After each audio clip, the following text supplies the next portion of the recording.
Smackdown, 3rd of January, the first Smackdown of the new year, and it is officially Tiffy time. We have a new WWE Women's World Champion in Tiffany Stratton. There was a really good show, this show. I really enjoyed it. So let's jump in and talk what happened on this show. Because, look, you all know I'm a Drew McIntyre guy. I can't lie. I'm loving that Drew is just trying to manipulate so many different people and get involved in so many different people's business because they're all connected to Roman Reigns. So Cody Rhodes out there. He's on the mic, chatting his stuff. You know what Cody always does. And Drew comes out, and a bit of a chat, and Drew offers his help. He offers his help to Cody. Cody obviously does the babyface thing, rejects it. Drew, as he's leaving the ring, says, you might want to watch your back. Kevin Owens. Kevin Owens comes out of nowhere, attacks him. They have a bit of a brawl. Nothing really, crazy. They always have these brawls, you know what I mean? And then you had Shinsuke Nakamura defeating Andrade. Good match. Quite a few, really intense, pretty brutal looking spots, especially the one on the top rope where Shinsuke grabs his head and drives it into not the ring corner buckle, the ring post. It was horrible looking. Obviously, Andrade's probably the best guy for those sort of spots, but absolutely brutal. And then after the match, Knight comes out, hits clothesline on Shinsuke, a few little punches on the floor, gets the mic, and basically calls him out for another match. So there you go. The Amin defeating Piper Niven in what I would only put down as a flat match. The crowd weren't into it. I can't lie. They weren't. I like Piper Niven. I like Michin is a dependable worker as well, by the way. Just solid. You can put her into any sort of the title pictures, but this match just didn't hit the spot. I don't think it really worked personally. The other bit of promo between old Paulie and Solo Sikoa. And basically telling him to hold the Ula Fala for the Tribal Combat match on Netflix on Monday. I can't wait for that match. I cannot wait for that match. It's going to be such a good match. And obviously I'm a Roman Reigns guy, but you know what I mean? I think a few weeks ago I was like, yeah, Roman's winning that match. Now I'm like, is he winning that match? Is he? You had DIY versus the Motor City Machine Guns. Ended in a no contest due to Los Garza and Pretty Deadly basically scrapping. Really good match. I talked about these guys previously. Great chemistry. These matches are always a really good match. If you're going to watch any match on the show, stick that one on.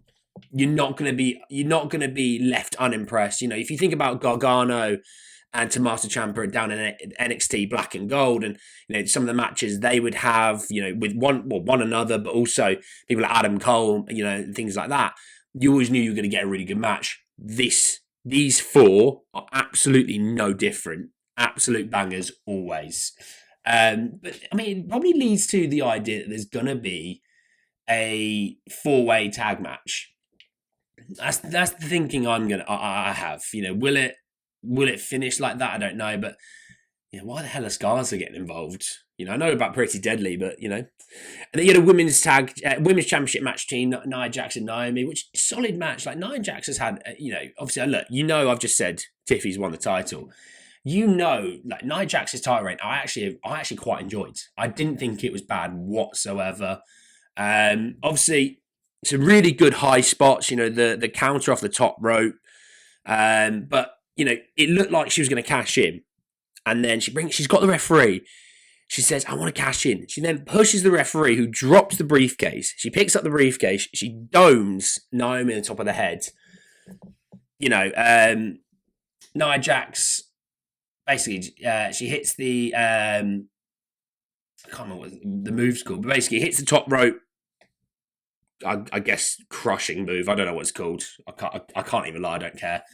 Hits that, 1, 2, 3, in the ring, herself, Tiffy and Candice LeRae, all day, all happy days. You've then got Bianca Belair tending to Naomi. Basically, Tiffy sends Nia to go and attack Bianca. She does.